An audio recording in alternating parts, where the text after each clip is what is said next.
All right, greetings, brothers and sisters. Today is September 21st, and it's 11:20 a.m. We are wrapping up or continuing our study of the text Race First by Dr. Tony Martin. We'll be picking up in chapter 11, page 280. Sister Diane, anything you want to say before we start? You said it, Brother John. We are continuing with the study, and we're basically wrapping up the book portion so we can get into the questions and review and discussions and the fun part. Yes. Okay. Without any further ado, I'll start the recording. Oh, start the reading.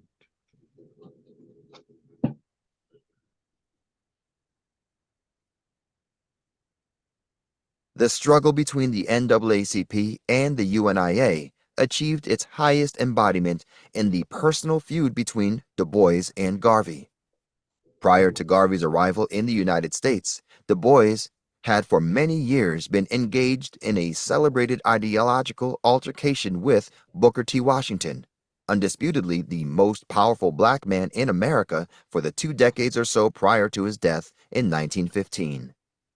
Apart from the very real ideological differences between the two men, Du Bois's initiatives against Washington could be construed as an attempt to wrest the mantle of unofficial supreme race leader from him. With Washington's death, it may have seemed for a season that Du Bois was now free from serious competition.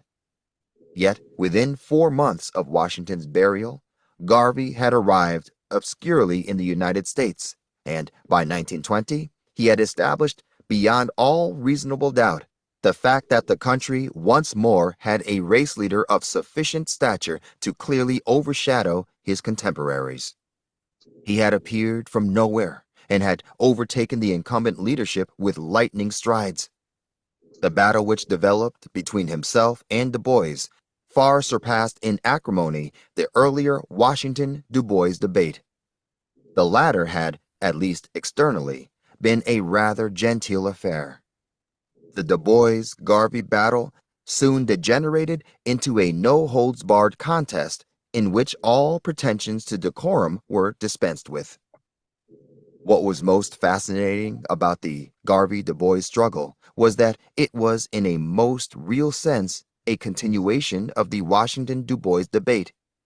The ideological questions raised were largely the same. Furthermore, Garvey was very self-consciously a disciple of Washington.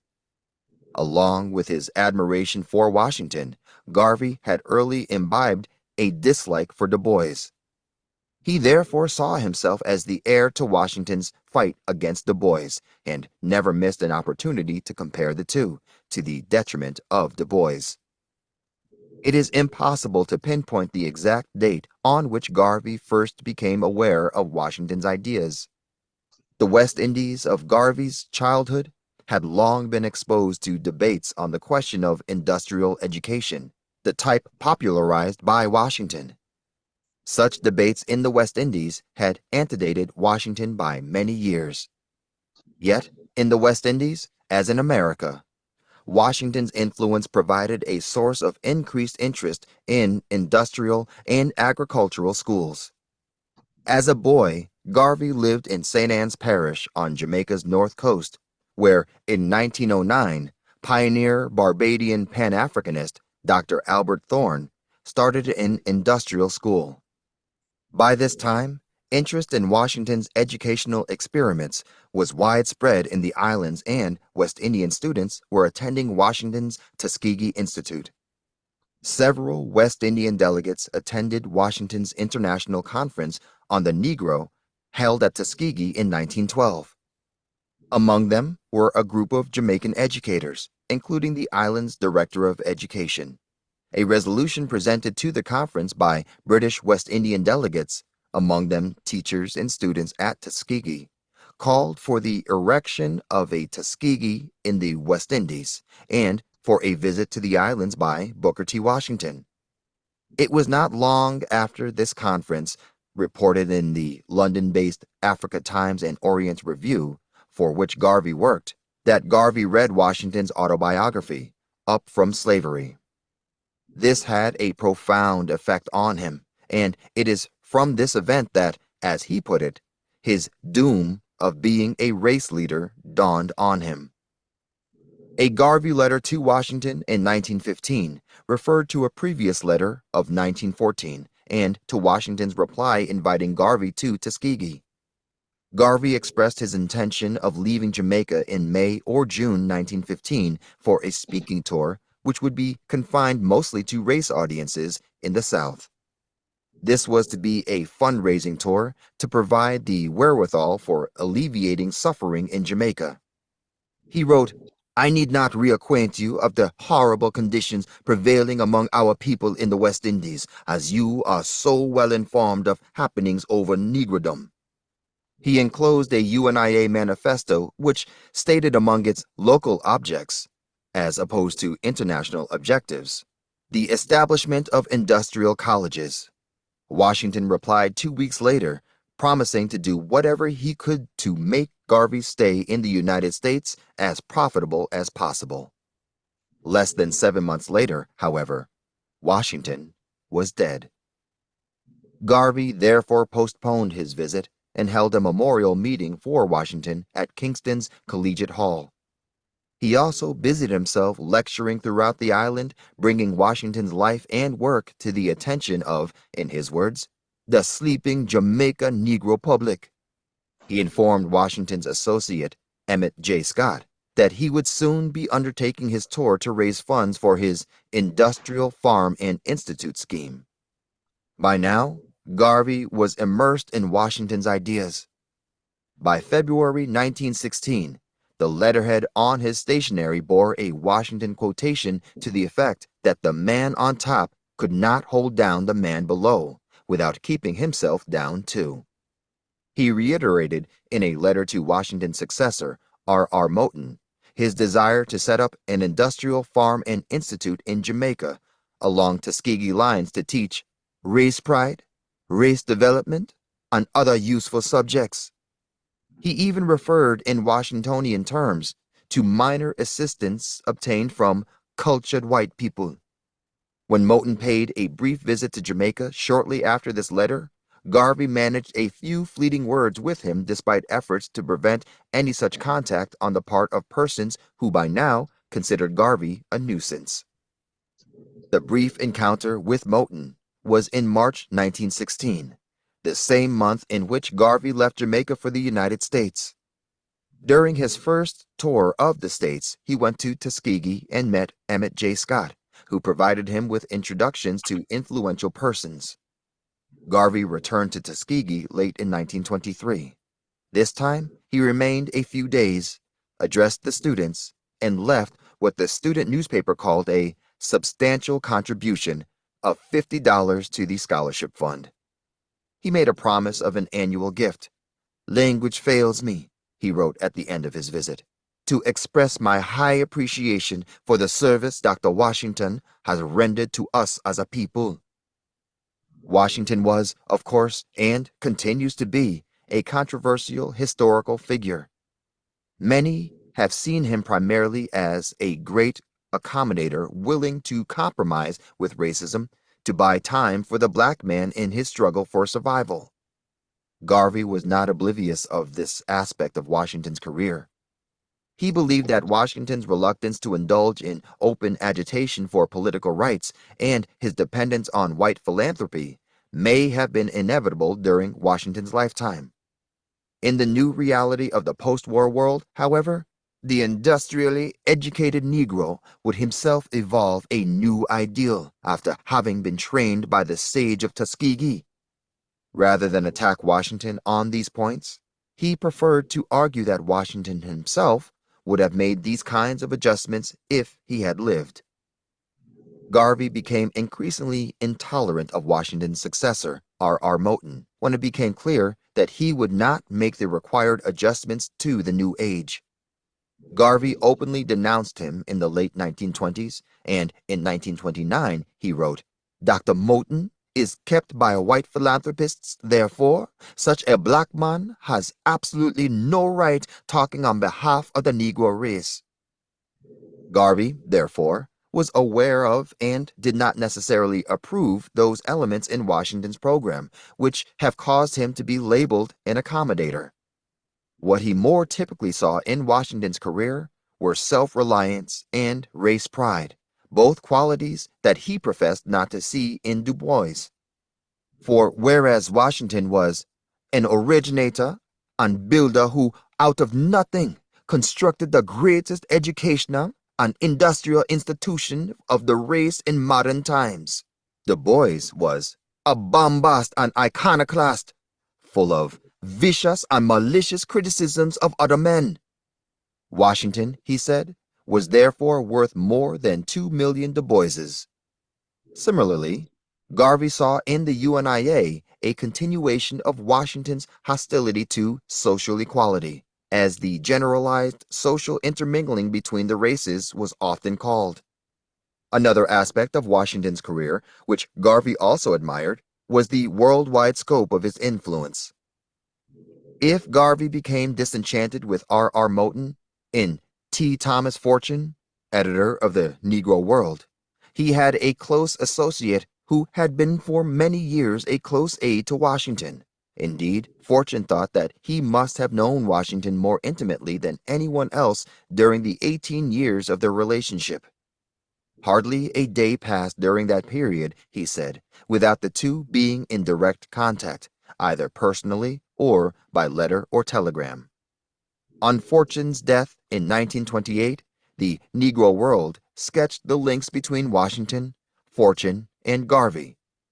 The paper said, Mr. Fortune was for many years guide, philosopher, and friend to the greatest industrial educator, whom white men delighted to praise and black men idolized. Then a happy fate decreed that he should be helpmeet to the only man who either here or abroad surpassed in girth Washington's greatness, who, starting where Washington left off, carried fast and high the torch of true emancipation for the Negro race. Contact between Du Bois and Garvey began innocently enough. Du Bois recalled, I heard of him first when I was in Jamaica in 1915 when he sent a letter presenting his compliments and giving me a hearty welcome to Jamaica on the part of the United Improvement and Conservation Association. In a pamphlet published around the same time, Garvey included Du Bois in a long list of race heroes. Garvey's esteem for Du Bois was to be short-lived, however. Du Bois said many years later that on this trip to Jamaica, he was surprisingly well received by colored people and white. Possibly because of this, and possibly because of the apparent absence in Jamaica of the more blatant aspects of American racism, he may have been temporarily fooled, as has many an unwary North American visitor, into thinking that the Jamaican race problem had been solved. For in February 1916, Garvey, now seemingly disenchanted with Du Bois, wrote in a letter to Moton at Tuskegee, Don't you believe, like colored Dr. Du Bois, that the race problem is at an end here, except you want to admit the utter insignificance of the black man. Garvey continued significantly, I personally would like to solve the situation on the broadest humanitarian lines. I would like to solve it on the platform of Dr. Booker T. Washington. Garvey later attributed Du Bois's misreading of the Jamaican race situation on this occasion to the fact that he had associated on this visit mostly with the local light-skinned caste. The NAACP's official organ, The Crisis, of which Du Bois was editor for the whole of Garvey's American period, acknowledged Garvey's presence shortly after his arrival in the United States. A brief statement in the May 1916 issue noted, Mr. Marcus Garvey, founder and president of the Universal Negro Improvement Association of Jamaica, BWI, is now on a visit to America. He will deliver a series of lectures on Jamaica in an effort to raise funds for the establishment of an industrial and educational institution for Negroes in Jamaica. By the time this appeared, Garvey had already visited Du Bois's office on April 25, 1916, with a request that Du Bois chair his first UNIA meeting in the United States. This meeting was scheduled for May 9, 1916, at St. Mark's Hall at 57 West 138th Street in Harlem.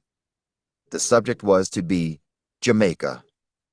Garvey, at this stage, was presumably willing to overlook his disagreement with Du Bois in view of the prestige that the editor of the Crisis would lend to his gathering. In any event, Du Bois, who was not in when Garvey called, declined, pleading an out-of-town engagement. Garvey later claimed to have been dumbfounded by what he saw at the office. He was unable to tell, he said, whether it was a white show or a colored vaudeville. He was running at Fifth Avenue. By 1919, Garvey had already emerged as one of the more important of Harlem's militant New Negroes, and even though, as Du Bois himself admitted, he tried for as long as he could to explain away the Garvey movement and ignore it, he could not totally pretend that Garvey did not exist.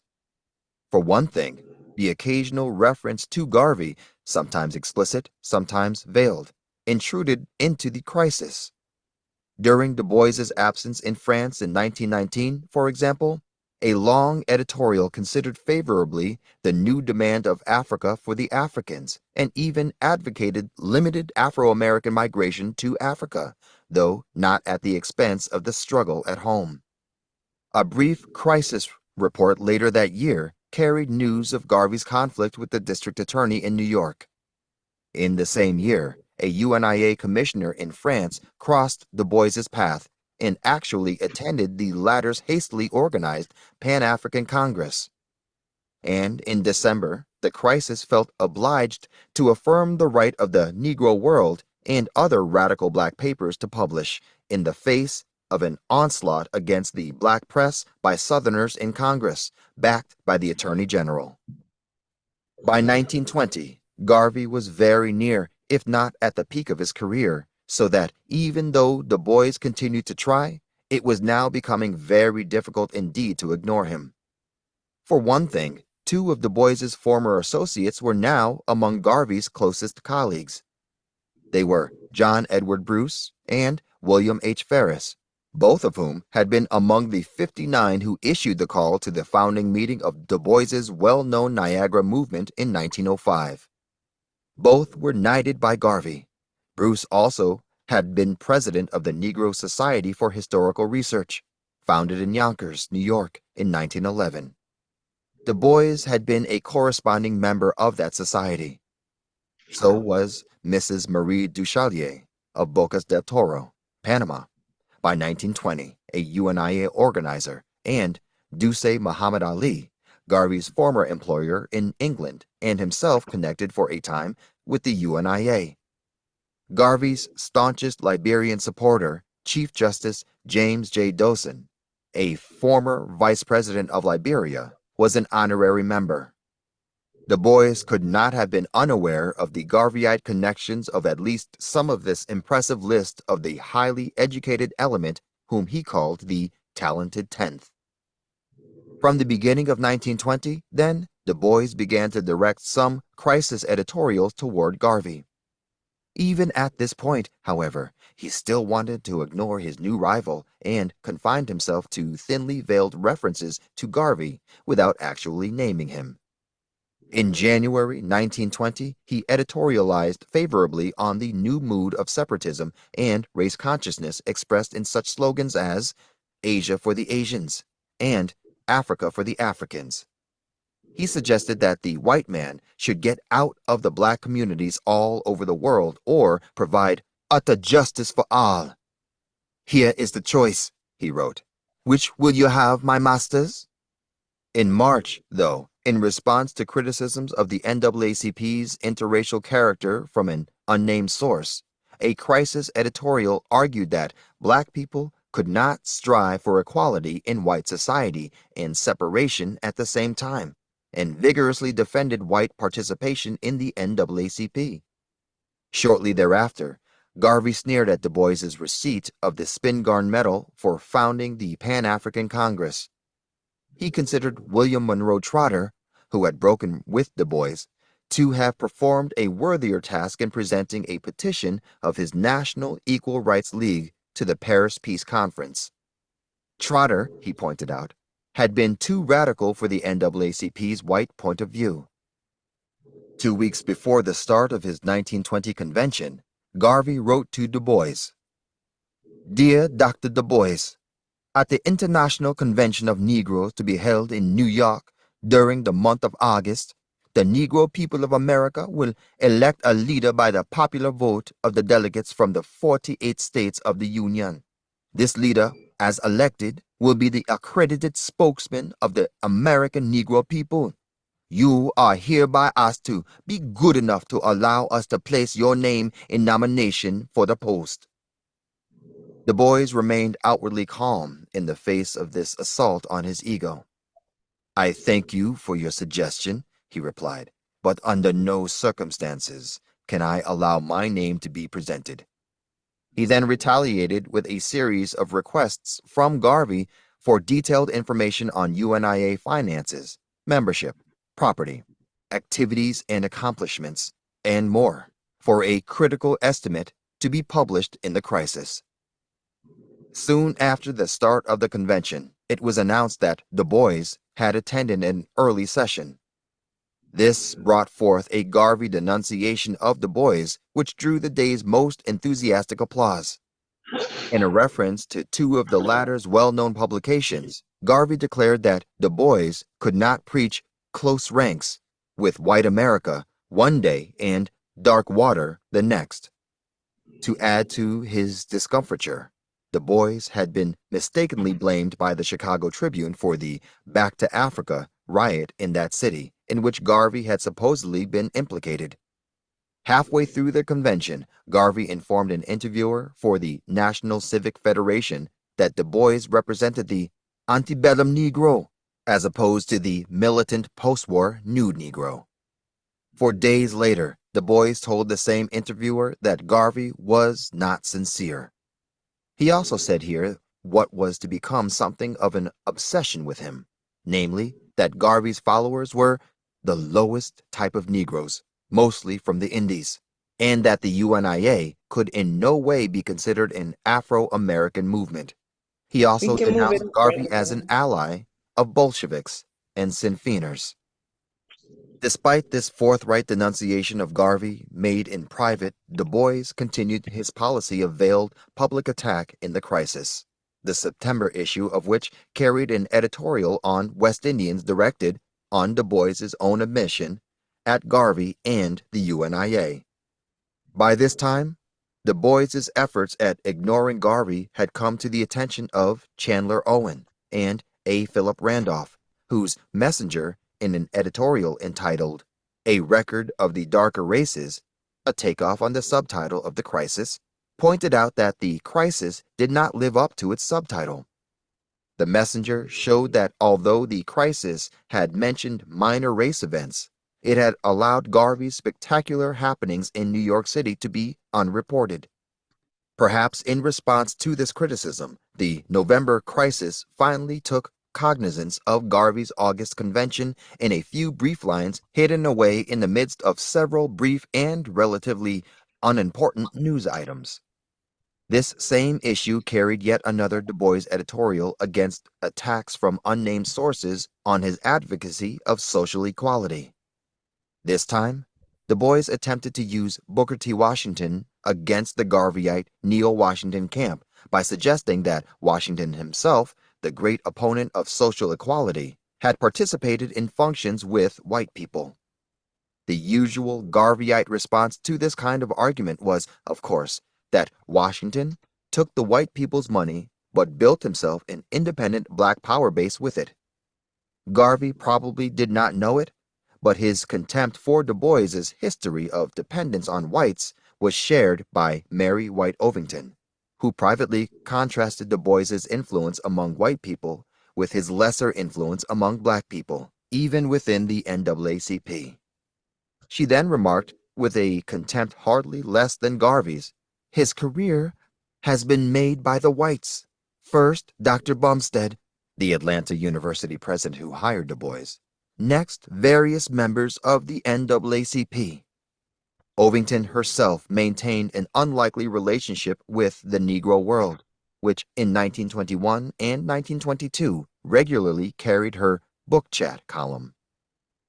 His attempt to publicly pretend that Garvey was not there having failed to secure Garvey's disappearance, Du Bois, in November 1920, decided that the time had come to call off the pretense.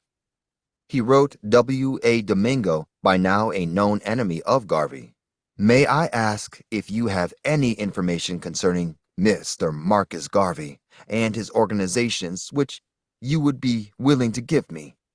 He inquired also after the address of Eliezer Cadet, the Haitian UNIA commissioner who had attended his 1919 Pan-African Congress in Paris.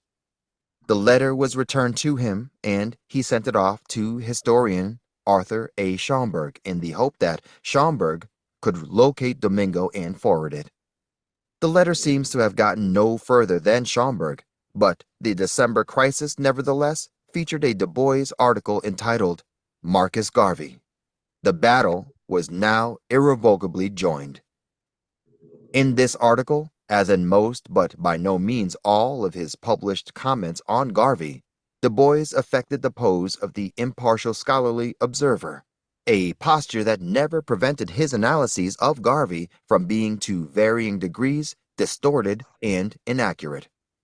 It did, however, mislead many commentators on that Du Bois-Garvey conflict for the next half-century into thinking that Du Bois was in fact always fair and detached. Whereas in August, Du Bois had privately denounced Garvey as an insincere Bolshevik sympathizer, leading a bunch of ignorant West Indians. Now his public pose was somewhat more mellow. He characterized Garvey as essentially an honest and sincere man, but possessed of a long list of character defects. Several of his major objections to Garvey were stated.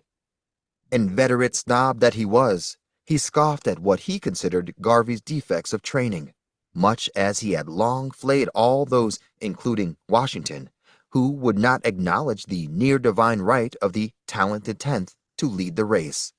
Again, as always, Garvey was described as a leader of Jamaica's black peasantry, but not as a leader of Afro-Americans. The continuing conflict between the Pan-African Congress and the UNIA also got a preview. In attempting to establish that Garvey could not get along with his fellow workers, he overreached himself, adducing as proof the fact that none of the 15 names on Garvey's officers in 1914 appeared on a similar list for 1918. The truth of the matter was, of course, that the 1914 list comprised Garvey's earliest Jamaican executive, while the 1918 list represented his American organization. John Edward Bruce attacked Du Bois on this point. Du Bois published a second installment of this critique in January. Here, he attacked Garvey on the black versus light-skinned question and accused him of raising this question in a land where, according to Du Bois, it was a non-question. He also objected to Garvey's antagonism of the British imperialists and released the information that in July 1920 he had sent a courteous letter of inquiry to Garvey asking for financial data on the UNIA and Black Star Line. He had expected Garvey to furnish him with this information and was upset because his letter remained unacknowledged and unanswered. He again overreached himself, this time describing the Black Star Line's Yarmouth as a wooden rather than a steel vessel. Du Bois later published a retraction of the statement at the suggestion of Arthur B. Spingarn, head of the NAACP's legal committee. By this time, the controversy between the two men had elicited enough interest for a debate to be arranged at the Mother Bethel AME Church in Philadelphia. Du Bois presented his views on April 4, 1921. Garvey, scheduled to speak the following week, could not do so, being still stranded in the West Indies. After these two articles, Du Bois returned to his policy of attacking Garvey without naming him. In one such attack, in May 1921, he introduced the question of a concentration on purely Afro-American struggle versus a move to immediate linkages among African communities worldwide. Du Bois, after blowing away the horde of scoundrels and bubble blowers ready to conquer Africa, join the Russian Revolution, and vote in the kingdom of God tomorrow, came out in favor of a program which says the battle of Negro rights is to be fought right here in America. He expressed the sanguine expectation, which he himself was to repudiate in the next decade, that 25 more years of intelligent fighting, such as the NAACP was engaged in, would free the race in America. Such isolationist sentiments from the founder of the Pan-African Congress were not as unusual as may appear at first glance. For Du Bois, at this time, seems to have conceived of this organization more as an international social club for the talented tenth rather than a body engaged in real worldwide grassroots struggle, such as was the purpose of the UNIA.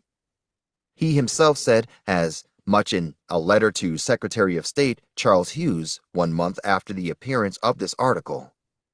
He told Hughes, "The Pan-African Congress is for conference, acquaintanceship, and general organization. It has nothing to do with the so-called Garvey movement and contemplates neither force nor revolution in its program." He continued, "We have had the cordial cooperation of the French, Belgium, and Portuguese governments, and we hope to get the attention and sympathy of all colonial powers." What is interesting about this letter, apart from its evidence of Du Bois's very non-militant conception of Pan-Africanism, is that it was written at the time when Hughes and the Department of State were trying to keep Garvey out of the United States. It may possibly have reinforced Hughes's conviction of Garvey's undesirability. Garvey, for his part, was quite convinced that Du Bois had a hand in his exclusion. Du Bois wrote a similar letter to the British ambassador in Washington. The purpose of these letters was to obtain governmental support for the 1921 Pan-African Congress in London. The Pan-African Congress was scheduled for August and September and may have represented an attempt to distract some attention from Garvey's annual August convention. On the eve of the UNIA convention, Garvey, only recently back from his ordeal in the Caribbean, issued a call for unity and invited Du Bois, R.R. Moton, Kelly Miller, and Emmett J. Scott to attend. He could not have been too serious, however, for he almost simultaneously described Du Bois as a leader of the opposition to the UNIA and an exponent of the reactionary class who kept Negroes in serfdom and peonage. Moreover, the convention all but commenced with a resolution denouncing the Pan-African Congress. This was passed amidst loud cheers. During the convention, the Negro World published an account of the UNIA finances. This information, long sought by Du Bois, was diligently transcribed from the paper at the NAACP headquarters. And Garvey's convention once more rated a fleeting mention among the crisis news briefs. In Europe, meanwhile, the Pan-African Congress was widely mistaken, despite Du Bois's efforts, for a Garveyite affair, much to the chagrin of its founder and to the joy of Garvey, who exulted in the free publicity accruing in the UNIA from Du Bois's hapless predicament. Every second word said at Du Bois's Congress had been Marcus Garvey, he boasted, and he cited a large collection of clippings from European papers to support his contention. Du Bois had not considered it necessary to invite any UNIA participation because he considered the Garvey program too dangerous and impractical.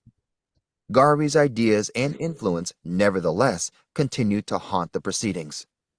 At the London session, a Nigerian student read a paper proposing an African program, which was nothing but warmed-over Garveyism, complete with New World African migration to the mother continent, a Liberian loan, and establishment of a beachhead in Liberia to lead eventually to a United States of West Africa. But the most unkindest cut of all came when the person left in charge of the permanent secretariat, set up in Paris, after the conference became infected with Garveyite ideas. Du Bois himself thusly explained this episode.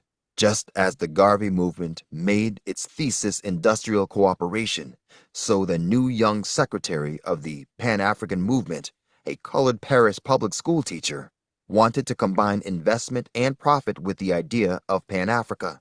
He wanted American Negro capital for this end. We had other ideas. Du Bois added that this Garveyite influence almost wrecked his organization.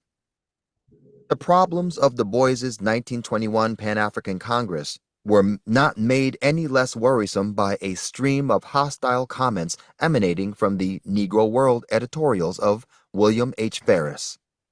Du Bois, Ferris argued, must surely be indulging in poetic license when he dared call his gathering a Pan-African Congress, even though such people as British colonial official and Africanist scholar Sir Harry Johnston were among the sponsors. It was Johnston, Ferris reminded his readers, who in his arrogance had said that not a single Afro-American knew anything about Africa. Du Bois's misnomer was also emphasized by presenting a long list of African territories, the vast majority on the continent, unrepresented at the Congress. There has been no Pan-African Congress in Europe this year, this editorial concluded, because all Africa didn't respond to the Du Bois call.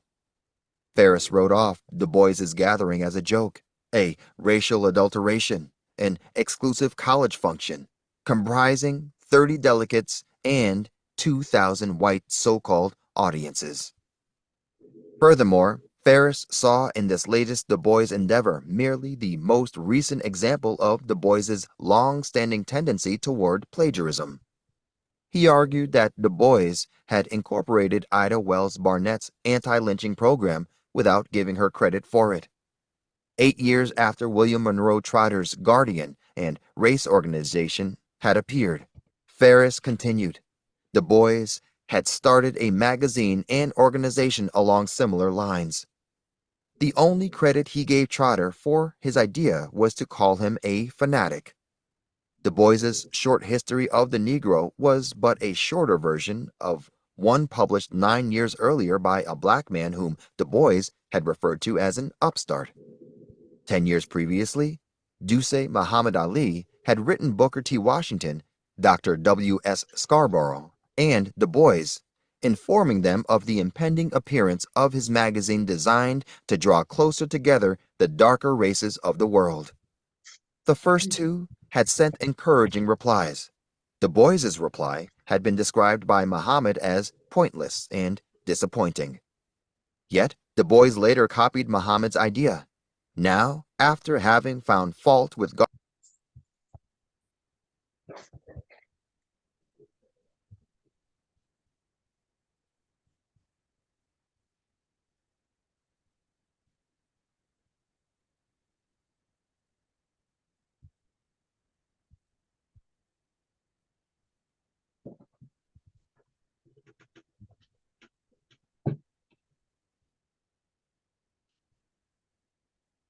Brother John, you there?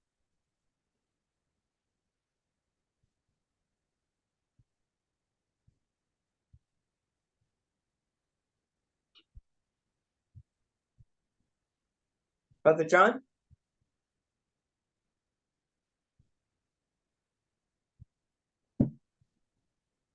He probably got knocked off or something.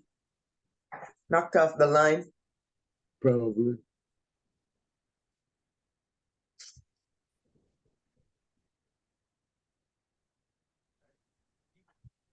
Is it not sharing anymore?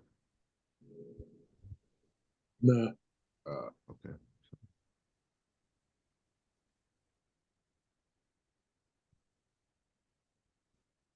I'll go back a minute. a storm of criticism from Garvey and others, including Garvey's adversary, Cyril Briggs, over a widely circulated Associated Press report. This report had quoted Du Bois as having said during the Congress that not only did Afro-Americans have no desire to oust the colonialists from Africa, but they could hardly migrate there since they could not stand the climate. Garvey commented, "One editor and leader went so far as to say at his so-called Pan-African Congress that American Negroes could not live in Africa because the climate was too hot." Du Bois later attempted to extricate himself from this statement. He denied it, but diluted his denial somewhat by adding that because one's great-grandfather might have been African, it did not follow that the African climate would hold no terrors. On his return, Du Bois also had to face continuing embarrassing disclosures in the pages of the Negro World concerning his Pan-African Congress. One report, translated from a Portuguese paper, recalled Du Bois's invitation to the Portuguese colonialists to attend his conference. The article claimed that only hand-picked Africans, members of the Liga Africana, African League, had been allowed to attend.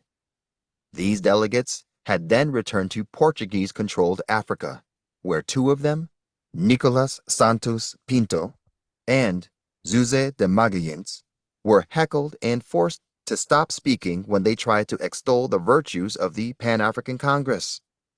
They were confronted by shouts of "Long live Marcus Garvey and the African National Party, UNIA." The audience denounced Blaise Diagne, conservative Senegalese president of the Congress, in particular, and the Congress in general. Another article, translated from a French magazine, was by a Paris attorney, a Mr. Alcandra, who had attended the Paris session of the Congress. The article reproduced a resolution introduced at the Congress calling upon the body to invite Garvey to its next meeting instead of attacking him unjustly in his absence. Diagne, presiding over the meeting, had at first refused to read it. When he did read it, it was in a semi-understandable fashion at the very end of the session. Alcandra, the resolution's sponsor, was not sure whether it passed or not. The end of 1921 found Du Bois vainly attempting to persuade the NAACP hierarchy to move its headquarters uptown into Harlem. The dispute with Garvey may well have heightened the disadvantages of a downtown location on the white side of New York City. Thus ended the first full year of increased hostility between the two leaders. During the year, their followers and supporters had increasingly joined in the fray. One Garveyite, Wheeler Shepherd, had actually published a book attacking Du Bois because he thought that Garvey had not been firm enough with him. The book bore the self-explanatory title, Mistakes of W.E.B. Du Bois, being an answer to Dr. W.E.B. Du Bois's attack upon the Honorable Marcus Garvey. The author described himself as a voluntary field speaker of the UNIA and emphasized that Du Bois was dubious and an adept at scientific lying, an apparent reference to Du Bois's tactic of framing distortions in apparently scholarly, dispassionate language. Du Bois accelerated his campaign against Garvey's philosophy and personality in 1922. The beginning of the year found Garvey on his annual list of debits, an account with the American Negro. Garvey shared Du Bois's list of debits together with President Harding's Birmingham speech and the lynching of 59 black people during the year. Among the credits were the dire anti-lynching bill and, naturally, the Second Pan-African Congress. Garvey's response was to call his adversary a crazy lunatic or a soulless employee in the pay of an alien race for suggesting that his ships were liabilities rather than assets. A few pages after the list of debits and credits, Du Bois slipped in another attack on Garvey in the midst of a eulogy of Afro-American Colonel Charles Young, who had died in West Africa. He wrote of Young, "But Africa needed him. He did not yell and collect money and advertise great schemes and parade in crimson. He just went quietly, ignoring appeal and protest." As if this was not enough, Du Bois included yet another camouflaged anti-Garvey editorial on the same page. This one, entitled Africa for the Africans, suggested that Africa should be administered for the Africans and, as soon as may be, by the Africans. He emphasized that he did not mean by this that Africa should be administered by West Indians or American Negroes. Thus, whereas Garvey was clamoring for immediate African government, with West Indians and Afro-Americans providing a supply of extra-skilled personnel, Du Bois, in 1922, seemed content to go along with the colonialist lie that they were gradually training presently incompetent Africans for eventual self-government. Several Africans protested this and other similar statements emanating from Du Bois and Blaise Diagne. On the domestic scene, Garvey's criticisms seem to have brought about a sharpening of Du Bois's analysis of the Afro-American reality. For whereas in 1921 he had argued that Garvey had all but introduced intraracial color antagonism onto the American scene where it practically did not exist, now Garvey's success made him think again. In yet another lengthy attack on Garvey without expressly naming him, he referred to his adversary as the demagogue.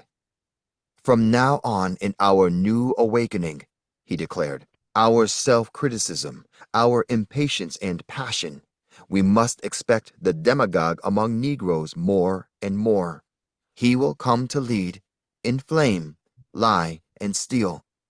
He will gather large followings and then burst and disappear. Loss and despair will follow his fall until new false prophets arise. Yet, he acknowledged that his supposedly hypothetical demagogue would in 1922 find a fertile field of growing cleavage between our incipient social classes. White oppression, he argued, had artificially restrained class differences among black people, but these differences, though not as great as they would be in the absence of such discrimination, were there all the same. Nevertheless, he argued, the ties between our privileged and exploited, our educated and ignorant, our rich and poor, our light and dark, are not what they should be and what we can and must make them. Du Bois's admission that antagonisms existed in Afro-American society between light and dark is important because prior to this, and indeed afterward too, he preferred to treat it as a taboo subject, not to be discussed, except to blame Garvey for introducing it.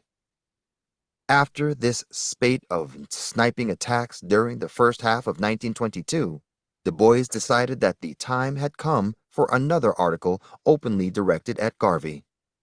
He therefore set about from July gathering information for an article on the Black Star Line. On July 27th, he wrote the chairman of the United States Shipping Board for information on Garvey's attempts to buy ships from the board. He explained to the chairman that Garvey had collected perhaps $500,000 in connection with his shipping line and hinted at the possibility of fraud. The chairman declined to divulge any information but suggested he try Joseph P. Nolan, who had acted as attorney for the Black Star Line in some of these transactions. Undaunted, Du Bois then wrote to the Department of State. He was requested to furnish a statement explaining his interest in the matter before a decision could be made on whether to grant his request. He complied with this suggestion, explaining that the Black Star Line was promoted by a West Indian agitator named Marcus Garvey. He collected from the colored people in America and the West Indies nearly $800,000.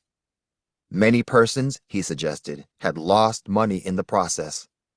Among these were crisis readers. He therefore now wanted to publish the truth and warn readers against such schemes. Once more, however, the information was refused. He was informed that the files were confidential. While awaiting these replies, Du Bois went ahead and wrote the article anyway, and obtained legal advice before sending it to press to ensure that it was not libelous. Much of this activity was going on during August, the month of Garvey's convention. An earlier Garvey invitation to Du Bois to attend and let the real leadership lead the race was apparently not taken up. Nor was Garvey's invitation to the NAACP to participate in the convention parade together with a banner bearing the association's name. The Black Star Line article appeared in the September Crisis. It was carefully documented to avoid the possibility of libel proceedings, with most of the important information in the form of direct quotations from the Negro World and the Orr case, where a stockholder had sued the Black Star Line, resulting in public exposure of the line's great financial losses. Many of Du Bois's arguments here were later repeated by the prosecution in the 1923 trial. Here, for once in his dealings with Garvey, Du Bois was able to harness his rage long enough to effectively employ his considerable scholarly talents. And coming as it did in the midst of the Marcus Garvey Must Go campaign, and at a time when Garvey had already been arrested and indicted for alleged fraud in connection with the shipping line, the result was the most devastating of Du Bois's attacks. Du Bois, in effect, presumed guilt and passed judgment on a matter which was sub judice. This, together with his letters to government officials and his friendship with the judge who was soon to preside over Garvey's trial, must certainly have prejudiced Garvey's chances of an impartial hearing. Garvey considered this attack to be particularly unfortunate since, he explained, the Black Star Line represented not a venture in the interest of individuals, but an effort to lift up a struggling race. If, he therefore lamented, Du Bois was a constructive leader, since he possesses all the knowledge in the world, he would help Marcus Garvey, the Universal Negro Improvement Association, and the Black Star Line to make good. Du Bois attempted to help the line make good all right.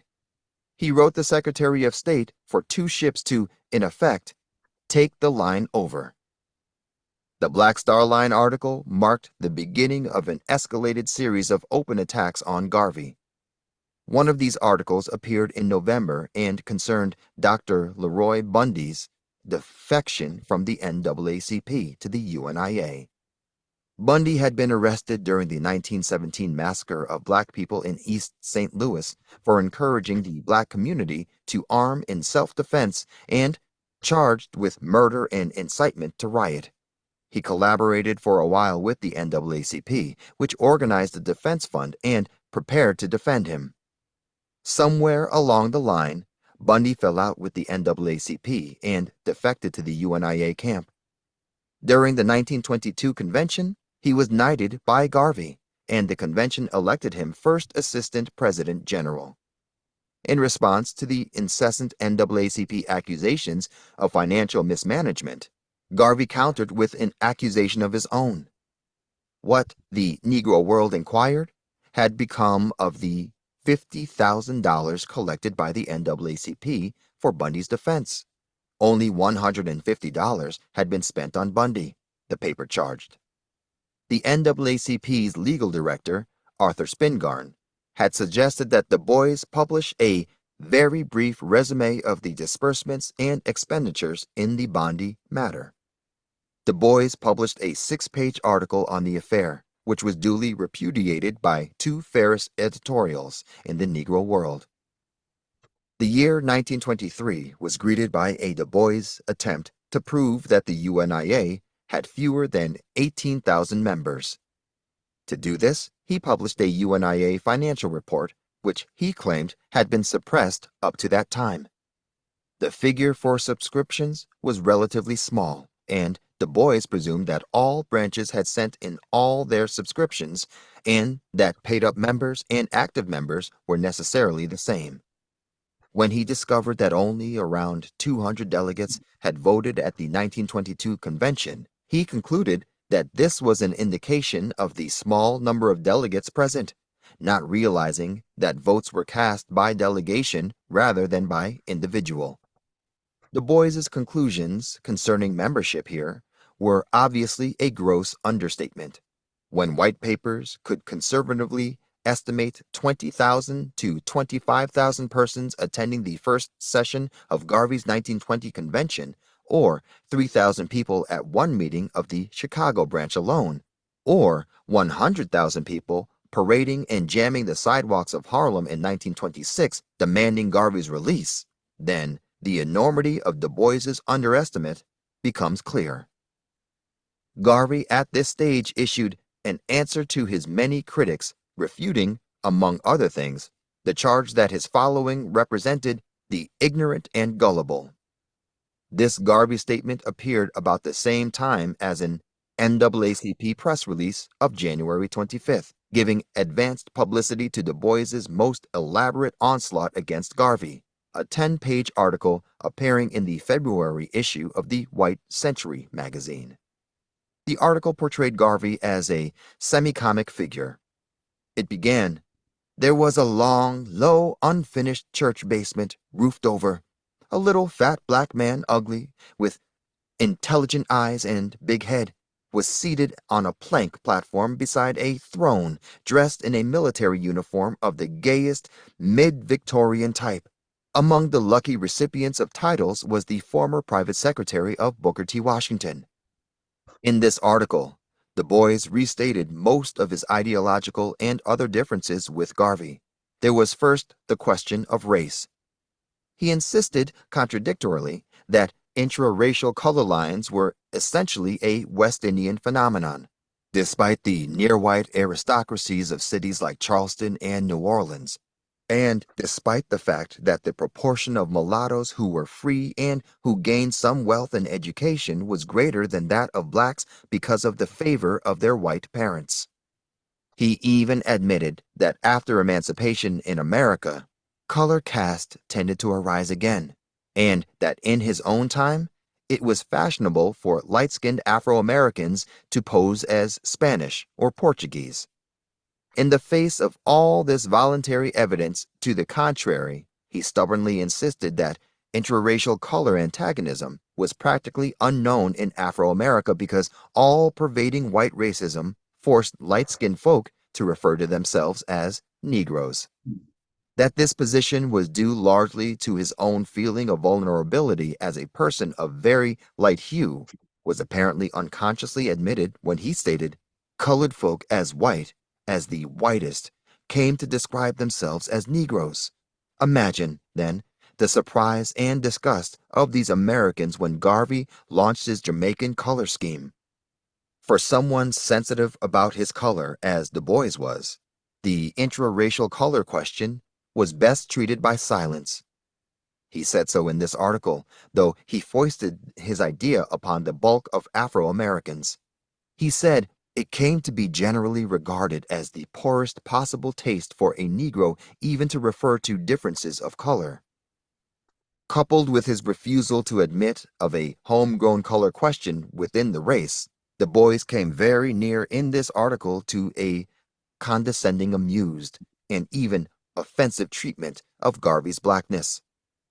Garvey, of course, often accused Du Bois of hating the black blood within him and of hankering after white society. This facet of Du Bois's experience was later given scholarly treatment by the eminent Afro-American sociologist E. Franklin Frazier. Frazier's analysis came close to that of Garvey. He defined Du Bois as a marginal man. He wrote, "He was born in New England, where his mulatto characteristics permitted him a large degree of participation in the life of the white world. During his short sojourn in the South as an undergraduate at Fisk University, where he was under New England white teachers, he never was thoroughly assimilated into Negro life. His return to New England afforded him a more congenial environment, where he thoroughly absorbed the genteel intellectual tradition of Harvard." But Du Bois, aristocrat in bearing and in sympathies, was in fact a cultural hybrid, or what sociologists call a marginal man. Once back in America and Atlanta, he was just a nigger. Fine flower of Western culture, he had here the same status as the crudest, semi-barbarous Negro in the South. In the Souls of Black Folk, we have a classic statement of the marginal man, with his double consciousness. on the one hand sensitive to every slight concerning the Negro, and feeling on the other hand little kinship or real sympathy for the great mass of crude, uncouth black peasants with whom he was identified. For in spite of the way in which Du Bois has written concerning the masses, he has no real sympathetic understanding of them. The Souls of Black Folk is a masterly portrayal of Du Bois's soul and not a real picture of the black masses. When he takes his pen to write of the black masses, we are sure to get a dazzling romantic picture. Someone has remarked aptly that the Negroes in The Quest of the Silver Fleece are gypsies.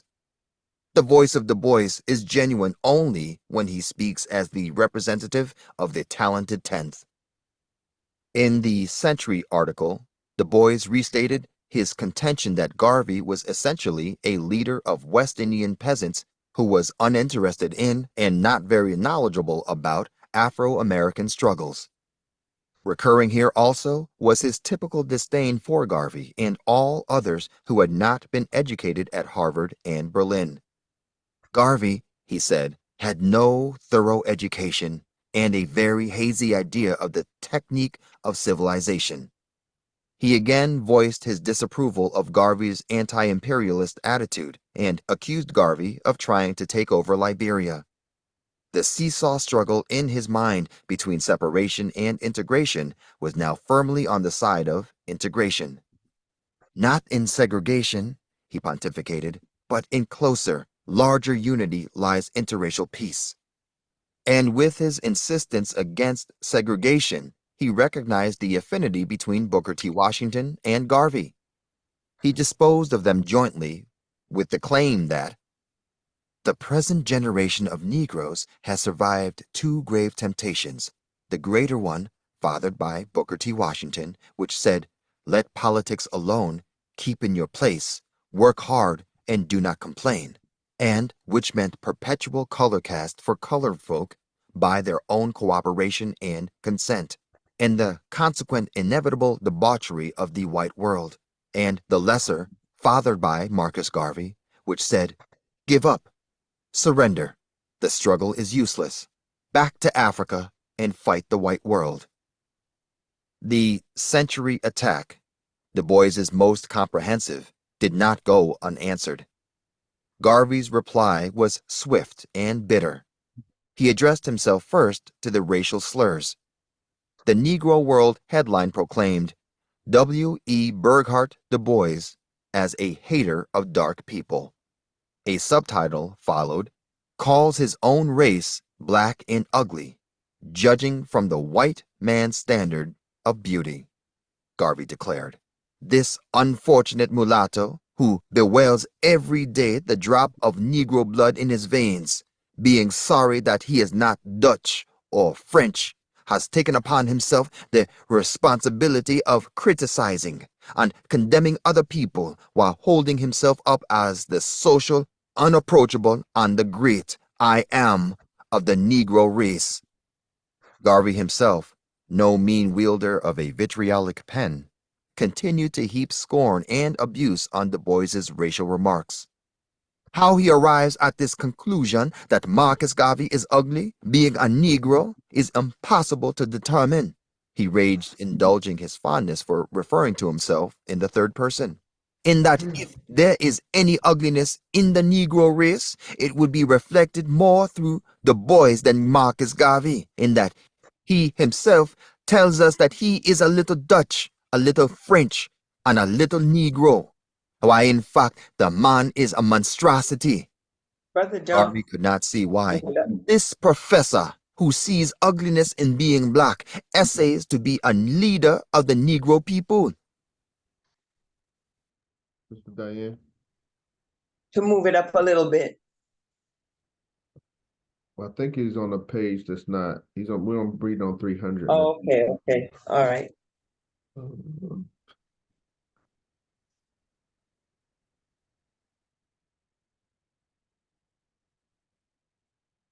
He supposed that Du Bois's equation of blackness with ugliness and whiteness with beauty explained why he likes to dance with white people and dine with them, and sometimes sleep with them.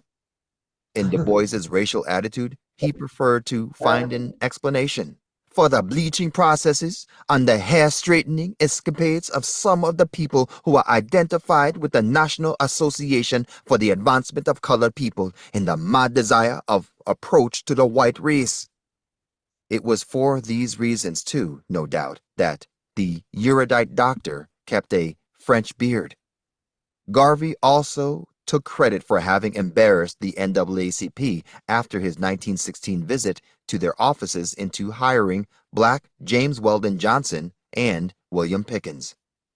Pickens, he asserted, must have been ugly to Du Bois because he later came to Garvey seeking employment. Garvey also used his differences with Du Bois on race to answer his rival's disparaging references to Liberty Hall as a low, rambling basement of brick and rough stone. Du Bois had contrasted this structure with several nearby buildings that he considered beautiful. Garvey was able to demonstrate that every building Du Bois praised was wholly or partly white-owned. Liberty Hall, he argued, at least represented black self-reliance. Du Bois, on the other hand, was a lazy, dependent mulatto.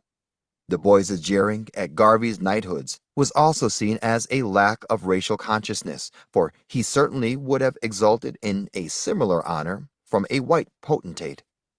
In fact, it will be remembered Du Bois had in 1920 been the recipient of a Spingarn Medal, named after a white NAACP leader, and certainly no less silly than a Garveyite honor.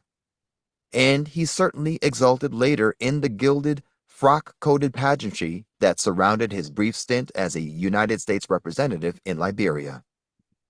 On Du Bois's incessant harpings on the educational disabilities of his rival, Garvey also had his say. If Du Bois's education fits him for no better service than being a lackey for good white people, he commented, then it were better that Negroes were not educated. The reason for the fuss over Du Bois's educational accomplishments he saw as stemming from the fact that he was one of the first experiments made by white people on colored men along the line. Chapter 12. The Ku Klux Klan. Okay. Sorry, I don't know what happened. Gracious. Chapter 12.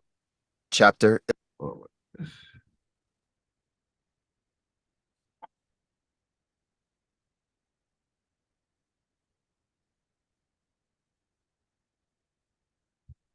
specified that it should be interracial, though black-led. In the months that followed, Owen and Randolph continued their attacks on Garvey's separatist program, the convention. His impeachment had arisen out of charges of whom he had interviewed. McCallum had suggested that American Negroes, when you make your future exodus from this country, to take my bones with you and bury in 1920, had been slated to occupy the UNIA Black House in Washington, D.C. Opportunist who seized the time to grind some personal axe against Garvey. Explained in 1917, because as a firm believer in the American doctrine of race first, he wished to put in.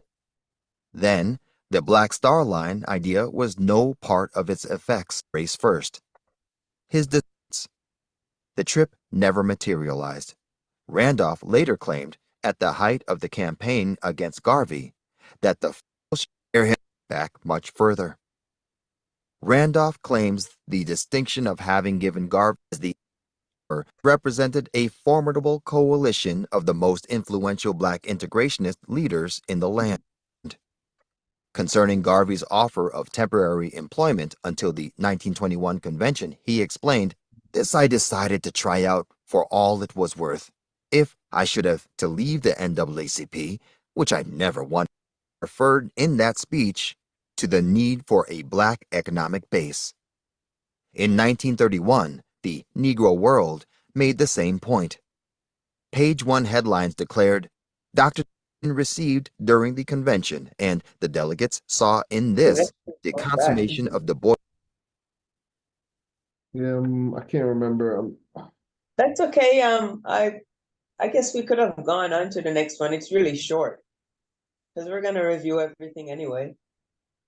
Okay, so go to chapter 12. Yeah, because they were just kind of, kind of taking jabs at each other, Yeah. and we. Okay. We'll jump to chapter 21. If anything, you could maybe go to the last like 5 minutes of it, because we were pretty much at the end. The department appreciates thoroughly the facts recited on in case Because the Diane, no, we weren't at the end, I don't think. We weren't at the end. No, we were at page 301, How many pages were left about 30. after 301? Yes, this chapter goes to 333. 330, yeah. How come it hopped to 12 so quickly then? That was a mistake on my part. I hit the wrong button. Oh, That's why I'm trying to find oh, where I we got were. you. I got you. I got you. Oh, okay. have dealt with many traders and have still traders to meet. They infest the world. But trust me, if I never worked in the same organization with you, I should None of this stuff is sounding familiar. have been received during the convention, and the delegates saw in this the consummation of Du Bois's efforts. The resolution stated, in view of the fact that W.E.B. Du Bois has continually attempted to obstruct the progress of the Universal Negro Improvement Association to the loss and detriment of the Negro race, and that he has on several occasions gone out of his way to try to defeat the cause of Africa's redemption, that he be proclaimed as ostracized from the Negro race as far as the Universal Negro Improvement Association is concerned, and from henceforth be regarded as an enemy of the black people of the world. With Garvey in jail from early in 1925, the battle subsided somewhat. Garvey continued to accuse Du Bois and the NAACP of helping him to jail, and Du Bois, no doubt, felt that he had accomplished his purpose, since he had lent his voice to those calling for Garvey's incarceration and deportation. He planned a fourth Pan-African Congress to be held in the West Indies in 1925, which may or may not have been a move to increase his influence in the only area in which he acknowledged the existence of a powerful Garvey following. However, his plans were frustrated. Strange to say, he thought the colonialists were behind this failure. In previous Yeah, we got quite a ways. I think we just read Garvey's incarceration and deportation. That's on page 321. This Yeah, is that's it. Yeah, that he just went over that part. okay. not to be discussed, except to blame Garvey for introducing it. After this spate of sniping attacks during the first half of 1922, Du Bois decided that the time had come for another article openly directed at Garvey. He therefore set about from July gathering information for an article on the Black Star Line. On July 20, he suggested was this, together with his letters to government officials and his friendship with the judge who was soon to preside over Garvey's trial, must certainly have prejudiced Garvey's chances of make good in 17 massacre of black people in East St. Louis in the 1320s, despite the fact that the proportion of mulattoes who were free and who gained some wealth and education was greater than that of blacks because of the favor of their white parents. He even admitted that after emancipation in America, color caste tended to arise again, and that in his own time, it was fashionable for light-skinned Afro-Americans to pose as Spanish or Portuguese.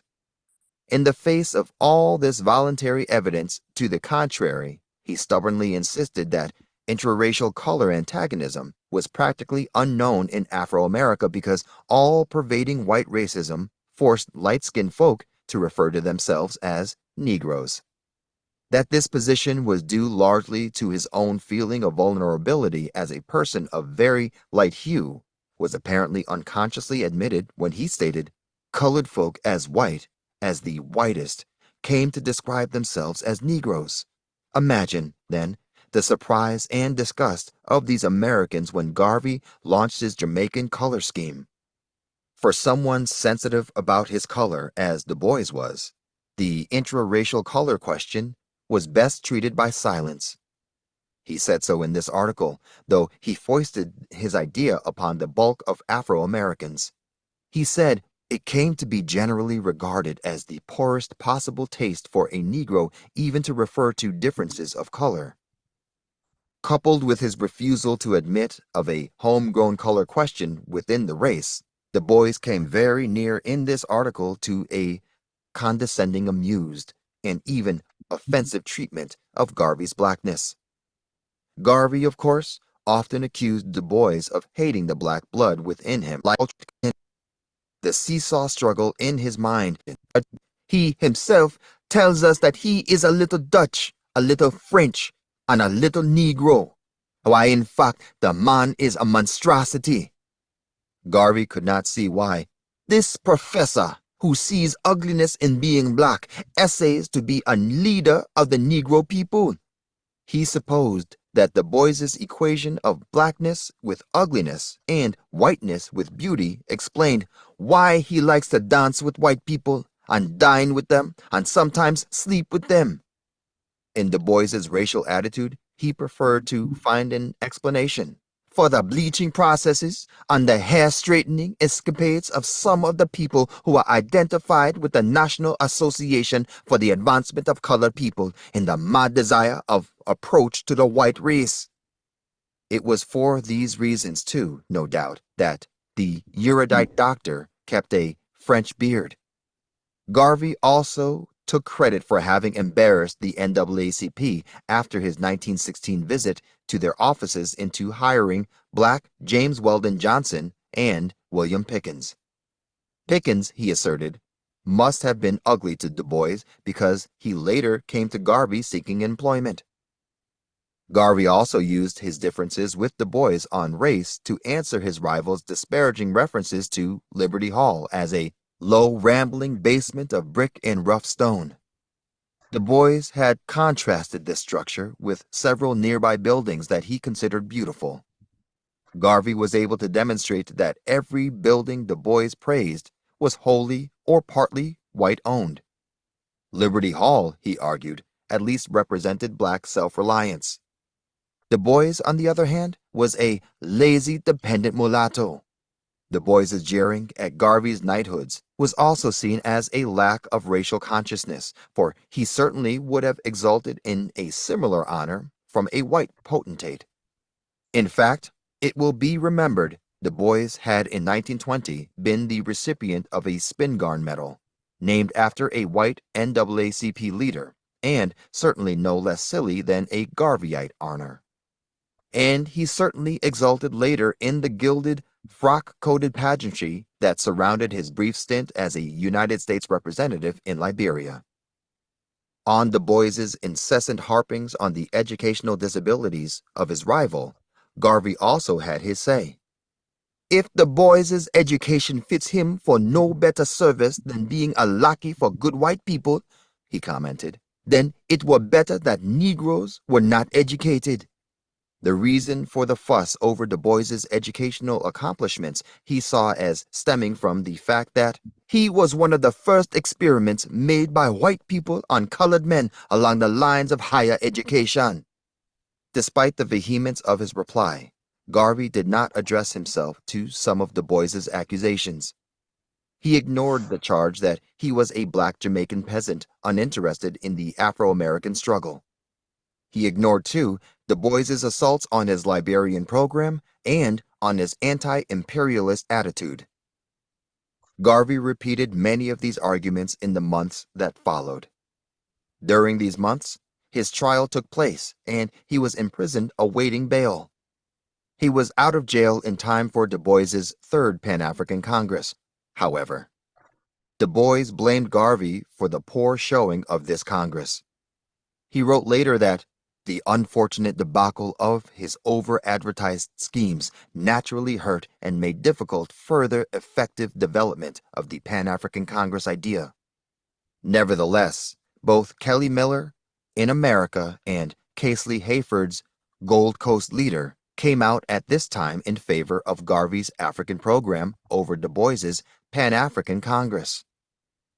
In London, meanwhile, the Pan-African Congress ran into trouble and could not raise a quorum for its last session. Garvey's representative in London reported an attendance of 11.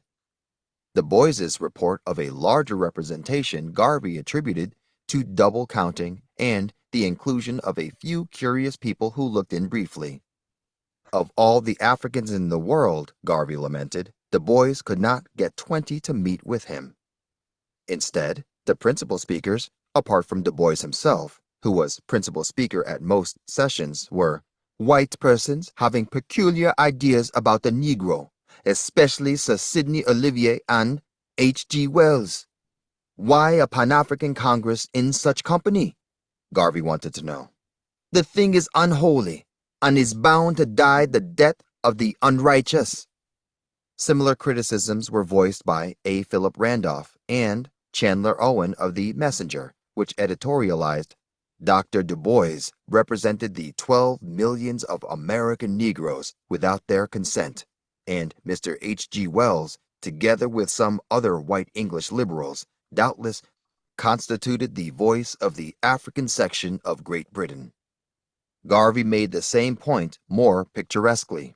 Du Bois had no more right or authority to have called a Pan-African Congress than a cat had to call together a parliament of rats. And the Negro World quoted the Manchester Guardian on the unconcern shown for the Congress by most of Britain's prominent Africans. Du Bois's London failure was followed by a session of his Congress in Lisbon, Portugal, hosted by the Liga Africana. From there, he journeyed to Liberia, where he was to be Special Minister Plenipotentiary and Envoy Extraordinary, representing President Coolidge at the second inaugural of President King of Liberia on January 1, 1924. Garvey reported that Du Bois, on his return home, was honored at a banquet at which Judge Mack, who presided over Garvey's 1923 case, was special guest. And in September, Secretary of State Charles E. Hughes informed President Coolidge, after reading a UNIA petition for assistance in going to Liberia, that Du Bois's following was much larger and more respectable than Garvey's. The Messenger, by this time well into the Marcus Garvey Must Go campaign, approved of Du Bois's actions, arguing that if he had done nothing else in Liberia than thwart Garvey's plans, then his trip would have been worthwhile. In May, Du Bois published the most venomous of all his attacks on Garvey. This notorious editorial, A Lunatic or a Traitor, showed once again that the differences between the two men were overshadowed by their differences on race, particularly the question of intraracial color antagonisms and separation as opposed to integration. The editorial condemned Garvey as a lunatic or traitor who had overstayed his welcome in America and must now be locked up or sent home. It alleged that no Negro in America ever had a fairer and more patient trial than Marcus Garvey. Garvey, he claimed, had convicted himself by his own swaggering monkey shines and threats of violence, and was, for the latter reasons, refused bail. He admitted that J.W.H. Eason, whom he did not actually name, had been responsible, after he broke with Garvey, for giving the crisis the UNIA financial statement which Du Bois had published. The immediate reason for this outburst was a symposium which Garvey had mailed to influential white people. The symposium sought to secure a favorable sentiment among white people for racial separation and African colonization. It argued, in effect, that black people would never be tolerated as equals in America, and hence the NAACP program of integration could lead only to race war. Du Bois was not the only integrationist driven to fury by the symposium. The communists blasted it on the front page of the Daily Worker, and the black socialist integrationists of the Messenger Group also attacked it bitterly. It is interesting to note that Du Bois was in the midst of severe internal difficulties within the NAACP at this time, a fact which Garvey was aware. He had been forced out of the 1923 annual NAACP conference, and now he was accusing James Weldon Johnson, Walter White, and Mary White Ovington of trying to keep him out of the 1924 conference starting in June. This latest Du Bois attack contained several factual inaccuracies, and the Negro world devoted much space to counterattacks and refutations. T. Thomas Fortune editorially described the latest Du Bois effort as an orgy of inaccurate detraction and vituperative abuse. But the most imaginative response came in a special editorial by Norton Thomas, associate editor of Garvey's paper, entitled "With Apologies to Shakespeare." This was, in fact, an adaptation from Shakespeare's Julius Caesar. It began at Act 99, Scene 9, Harlem, 7th Avenue. It continued, "Enter William Pickens, William Du Bois, and Weldon Johnson." Du Bois, nervously, "Another general shout. I do believe that these applauses are for some new honors that are heaped on Garvey." Johnson, "Why, man, he doth bestride the world of Negroes like a colossus, and we petty men walk under his huge legs and peep about to find ourselves dishonorable graves. Men, at some time, are masters of their fates. The fault, dear Du Bois, is not in our stars, but in ourselves, that we are underlings. Du Bois and Garvey. What should be in that Garvey? Why should that name be sounded more than yours? Write them together. Yours is as fair a name. Sound them. It doth become the mouth as well. Weigh them. It is as heavy. Conjure with them. Du Bois will start a spirit as soon as Garvey. Now, in the names of all the gods at once, upon what meat doth this our Garvey feed, that he is grown so great?" Du Bois, "Enough, faithful one. What you have said I will consider. What you have to say I will with patience hear, and find a time both meet to hear and answer such high things. Till then, my noble friend, chew upon this. Du Bois had rather be a Nordic than to repute himself a son of Ham, under these hard conditions as this time is likely to lay upon us." Exeunt Du Bois and Johnson. The editorial continued with a Pickens soliloquy. With the lunatic or traitor editorial, the controversy between these two leaders descended to a new low. Garvey, to be sure, was never sparing in abusiveness, but of outright falsehoods, Du Bois seems to have maintained a monopoly. This editorial represented about the worst example of Du Bois's propensity to let the truth get away from him. For this, he was assailed by several black publications. Communist Robert Minor also attacked him severely on this editorial, even though he enjoyed cordial relations with some NAACP members. He wrote, "I would think long before I would dispute the judgment of the Negro scholar, Dr. W.E.B. Du Bois.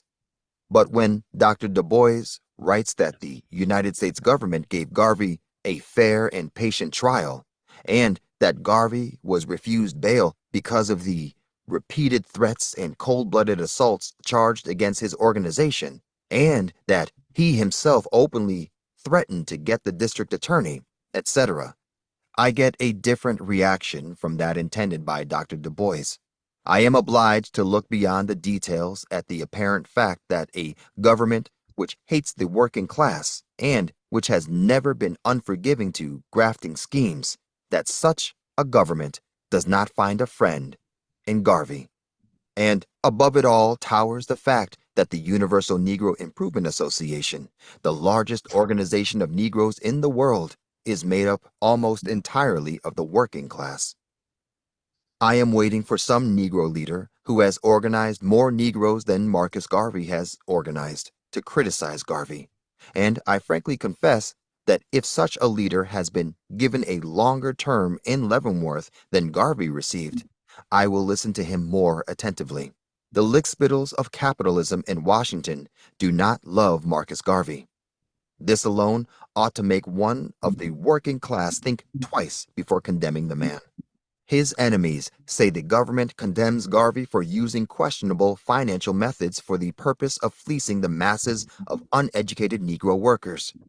But I don't think the Teapot Dome at Washington have any objections to the fleecing of the Negro masses.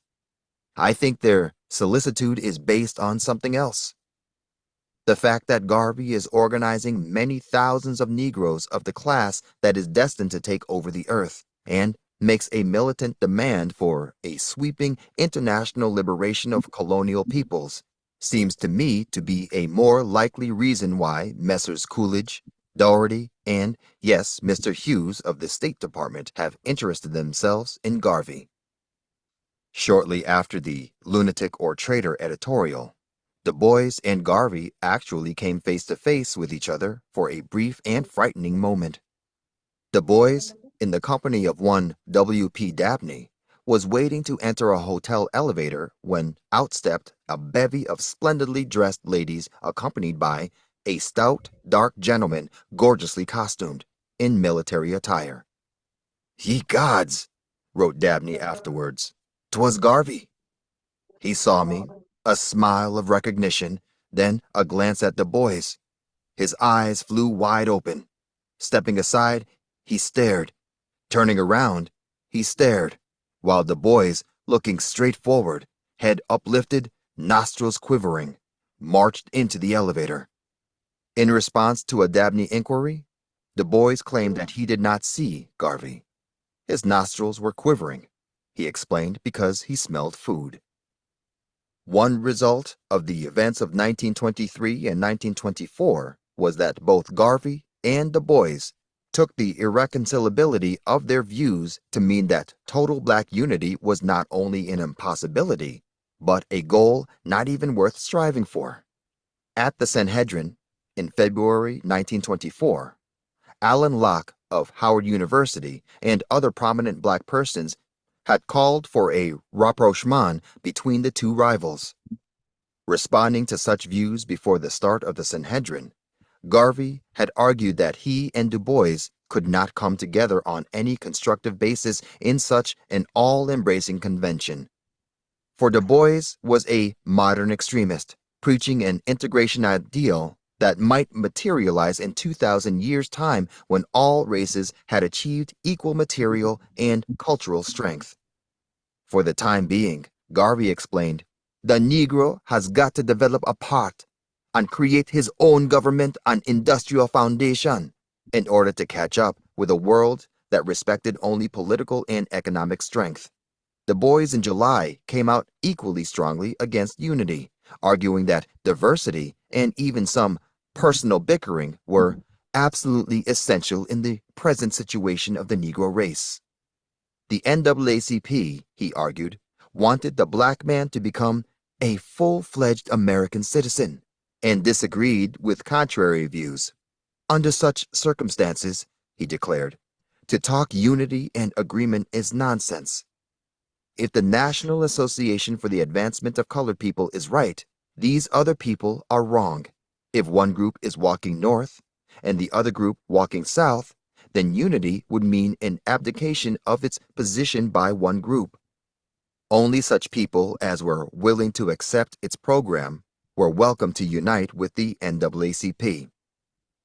The Lunatic or Traitor editorial was followed by a few relatively low-key crisis attacks later in 1924, but the UNIA moved on to officially ostracize Du Bois from the race. This was done by a resolution unanimously carried at the end of the 1924 UNIA convention.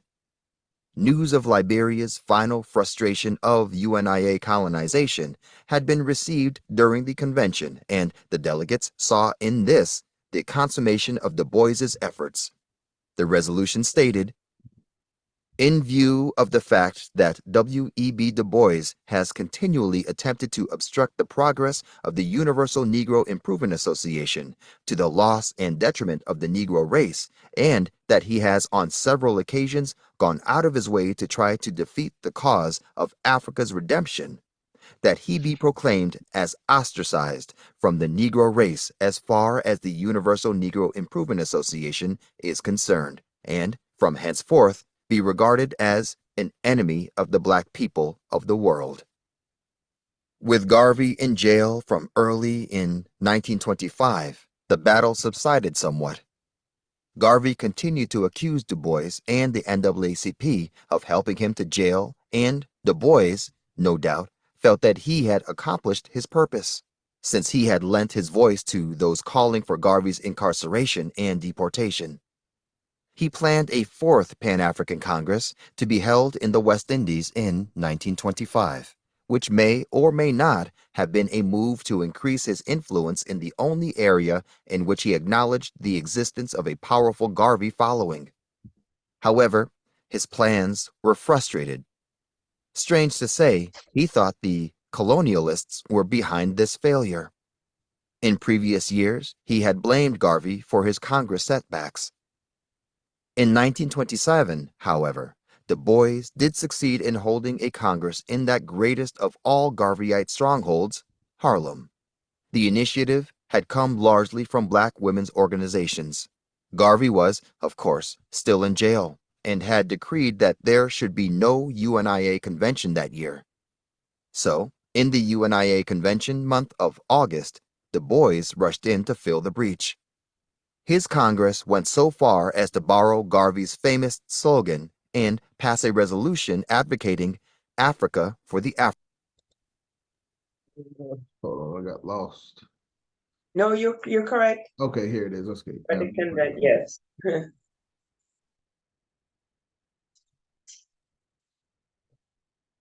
We're coming up on time, by the way, but I'll proceed. Okay. Africans.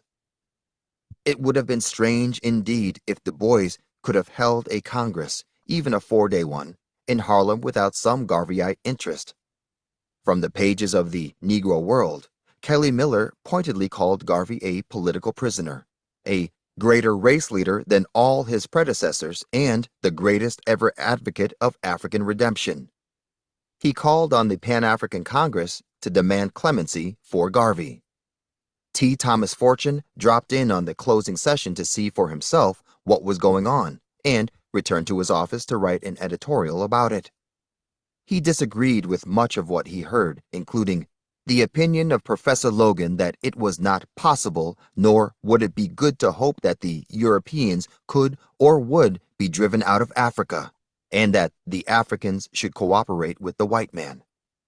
The old theory of the lion and the lamb lying down together without a row, Fortune mused, because the lamb was inside the lion. It is the Red Indian in contact with the European whites on the Western continent all over again. One of the last items of business for the Congress was the adoption of resolutions. Du Bois had kept tight control over this phase of the business.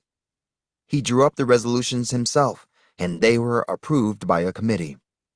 While he was reading them to the audience, a Reverend Walker, pastor of an AME church in Cleveland, Ohio, interrupted to suggest that the Congress should issue a call for clemency for Garvey. The idea was roundly applauded and put in the form of a formal motion, accompanied by an effusive and well-received eulogy of Garvey. Du Bois suggested that the resolution go back to committee, where he could kill it, rather than be voted on by the whole gathering. After a warm debate which, Fortune reported, indicated that most of the audience supported the resolution, it was maneuvered into committee from which it did not return. But this did not stop the brazen-faced doctor, as one report put it, from proclaiming Africa for the Africans. Garvey was nevertheless released from jail and deported 3 months after the Congress. The boys celebrated with a review of his controversy with Garvey, not to revive forgotten rancor, but for the sake of historical accuracy. The article was in fact yet another distortion and anything but historically accurate. In claiming that the Crisis had published a mere 5 articles on Garvey, he conveniently forgot those that were obviously devoted to Garvey, but did not name him, as well as several minor Crisis articles. The boys even forgot the date of one of his own articles, claiming that extracts from a 1924 article had appeared in 1922. His claim that the impression that the NAACP has been the persistent enemy of Marcus Garvey was, without the slightest basis of fact, was at the very least a gross exaggeration. He contrasted this sweet innocence on the NAACP's part with Garvey's attacks on the NAACP, which have been continuous, preposterous, and false. About this time, it seems that Du Bois took his campaign against Garvey into fiction, for Alan Locke, reviewing his Dark Princess, spotted perhaps a thinly varnished Garvey among the characters. Du Bois lived for 95 years. His life was in many ways the sad and torturous story of a man drawn by training and upbringing to white aristocracy, yet too sensitive to ignore the racism that buffeted him and his race. During his life, he moved impatiently from one tactic to the next, from one philosophy to the next, in a frustratingly vain quest for the elusive formula that would overcome the formidable monster of white racism, and more especially American white racism. And so it was that Du Bois came to Garveyism. My pause there, top page 309. 309. Okay. Wow. Interesting. That Du Bois was something else, boy. Yeah. That was a battle. Yeah. I am telling you. Wow. A battle royale. Yes. Wow. Well, I guess we will pick up there, and 12 is short, so we should be done with this book, and then we'll dive into 12 is on the Ku Klux Klan. And interestingly, that's only a few pages, so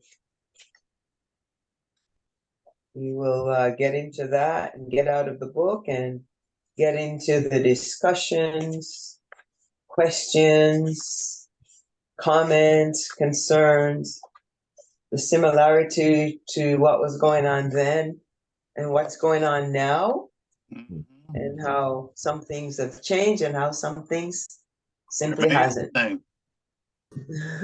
Yes, remain the same. Yes, yes, yes. So on that note, we promised to use the same time as we would on the Tuesday course, and that time is up on us. So we can go ahead and wrap up until next time. And does anyone have any questions, comments, concern before we close out? Nah. Okay, Brother Art. I have a comment. I feel like we should kind of slow down. Well, not slow down. We're doing a great job. But I am open to extending the Saturdays. I don't want us to rush. Is kind of where I'm going. So next Saturday. It won't be a rush actually, because we have a lot of stuff to dive into as far as the talking points and the reviewing and going. I was looking at some of it last night, and Yeah, I started. I'm just trying to already kind of. I feel like we're gonna go through the month of October. This is going to take us through October at least. Okay. We got next Saturday, the 28th. We can continue reading. Then the following Saturday will be a 5th. That's executive meeting, so we won't be able to read that Saturday. Then we'll continue on the 12th. And I think we could probably finish up the reading possibly the 12th or the 19th. I'm not sure, but to get The into reading, are we doing next Saturday or no? Is there something going on next Saturday? I'm open next Saturday. Next Saturday, 28th, I did plan to continue the reading. We could wrap it up next Saturday because there's not much left in 12 and in 11, and 12 is short. So I'm thinking next Saturday is going to be a split between maybe the first hour reading and then getting into the talking points about the various chapters. In fact, next week I think we should be able to jump into the chapter on Africa. Well, from a time standpoint, we read what? How many pages did we read today? Was it? It felt like it was about 10, maybe. Huh?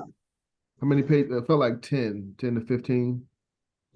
A good bit, actually, because it took 2 hours, just about. Yes. How many pages? That's what I'm trying to get at. Maybe How an many? hour and maybe an hour and We read 45 about minutes. we read about If 30 we had pages. school when we 30 were pages? trying to find. Yeah, we started at 280 and Oh, Yeah. okay. I 309. thought we started. Okay, I thought we started near 300. Okay. All right. Yeah. Okay. Well, that being, I thought we only read 10 pages in 2 hours. 30 And keep pages. in mind that this thing that we have here, this reading is not the most up to date because it's missing pages that are in our red book, but it shows it's the red book, so that's what confuses me a bit. But what's on the Audible, I think, is the most up to date version of the Race First book, because it goes on where there weren't no pages talking about some of the stuff. But it's good. It's a good guide, you know.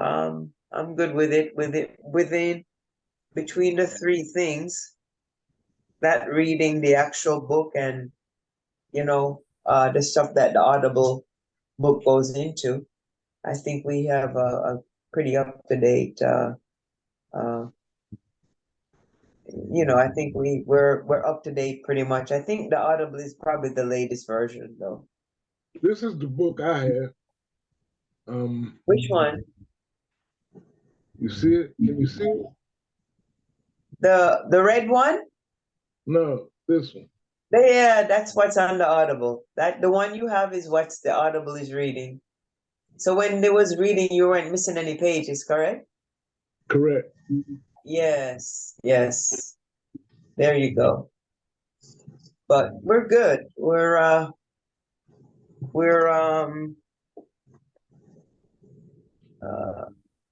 Brother Art, what page was it the same as if you were going by the book? What page in the book were you? Would we Just stop? curious. Yes, We just started curious. at 309. Oh, it's 309 in the book as well? Yeah. Okay. All right.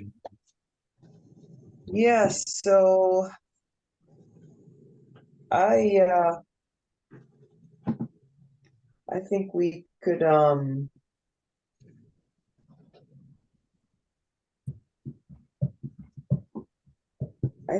wrap up next week, but it's up to you guys if you want to take a pause and then we just do I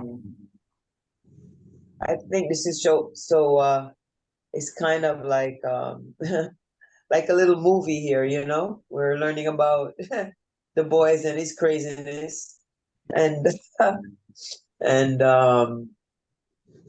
just his polarization, or as Tony Martin referred to it earlier when he in the African chapter, he talks about the Machiavellian is, he's one way, he's just like all over the place.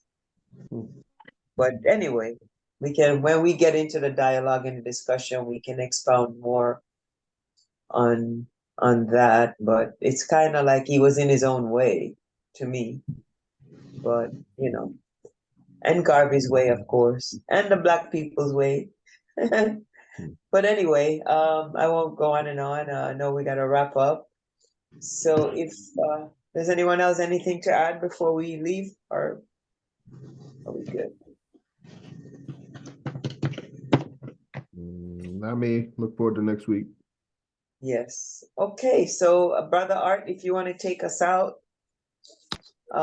with the way we always wrap up, the floor is yours. If you don't mind. Okay. Everybody put your right fist in the air. Repeat after me. One God, One God, One God, one aim, one aim, one aim, one destiny. one destiny. one destiny. Africa, Africa, Africa for the Africans. for the for African, the Africans, Those at home those at those home, at home, and those abroad. those and abroad. those abroad. Race first, family. Race Great first, first family, peace and love. peace See you and next love. week. Yes, Great ma'am. having you all on the call. Peace. Mass meeting tomorrow. I'll send out the Yes. notification later. See you tomorrow at a mass meeting. Race first.